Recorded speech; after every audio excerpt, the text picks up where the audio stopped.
नमस्कार, लोकमत भारत की खास पेशकश में आपका स्वागत है। मैं हेमंत शर्मा अभिवादन स्वीकार करें।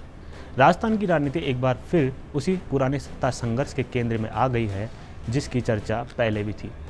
लगातार चर्चा इसलिए भी है क्योंकि अशोक गहलोत तमाम बयान ऐसे दे रहे हैं जिसके बाद में अब कांग्रेस जो संगठन है उसमें कई तरीके की सियासी चर्चाएं चल रही है, जिसे लंबे समय से अशोक गहलोत सचिन पायलट के बीच की खींचतान के रूप में देखा जा रहा है। हाल के घटनाक्रमों और बयानों ने यह स्पष्ट कर दिया है कि विवाद केवल अतीत का नहीं है, लेकिन वर्तमान संगठनात्मक समीकरणों और भविष्य की नेतृत्व संरचनाओं को भी प्रभावित कर रहा है।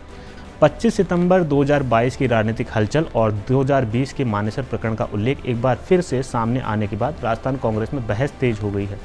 गहलोत खेमे की ओर से यह तर्क दिया जा रहा है कि उस समय पार्टी के भीतर असंतोष का केंद्र हाईकमान था, बल्कि कुछ विधायकों की यह आपत्ति थी कि नेतृत्व परिवर्तन की स्थिति में सचिन पायलट को मुख्यमंत्री बनाए जाने की संभावना बन रही थी।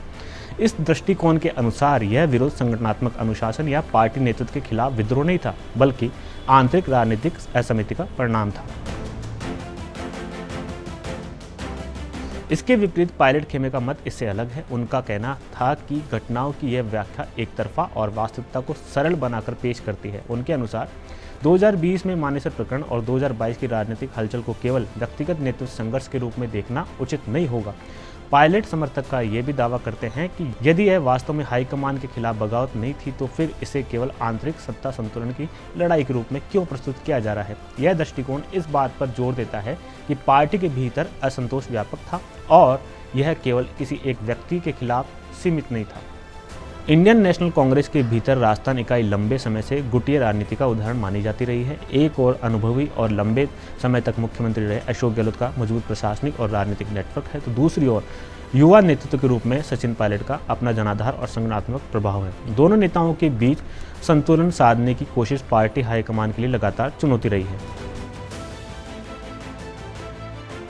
प्रदेश कांग्रेस में नेतृत्व परिवर्तन की चर्चाओं ने इस विवाद को और अधिक प्रासंगिक बना दिया। वर्तमान में प्रदेश कांग्रेस अध्यक्ष गोविंद सिंह डोटासरा का कार्यकाल समाप्ति की ओर है और इस कारण संगठनात्मक पुनर्गठन की संभावना तेज हो गई है। राजनीतिक विश्लेषकों का मानना है कि ऐसे समय में पुराने विवादों का फिर से उभरना संयोग नहीं है, बल्कि यह भविष्य की राजनीतिक स्थिति को प्रभावित करने की रणनीति का हिस्सा भी हो सकता है।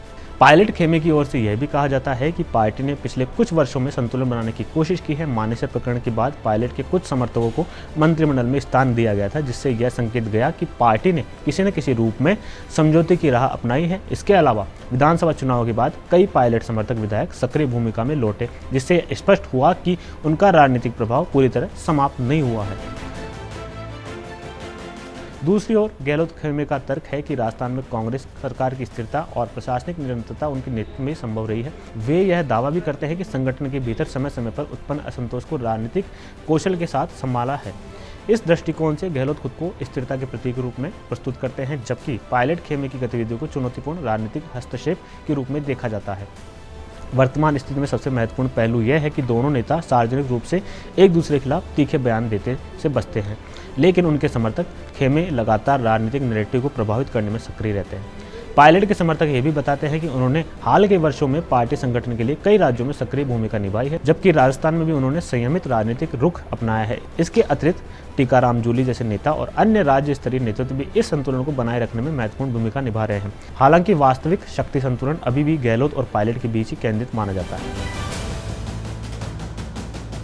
कुल मिलाकर राजस्थान कांग्रेस की राजनीति एक ऐसे मोड़ पर खड़ी है जहां पुराना संघर्ष फिर से नए राजनीतिक संदर्भों में सामने आ रहा है।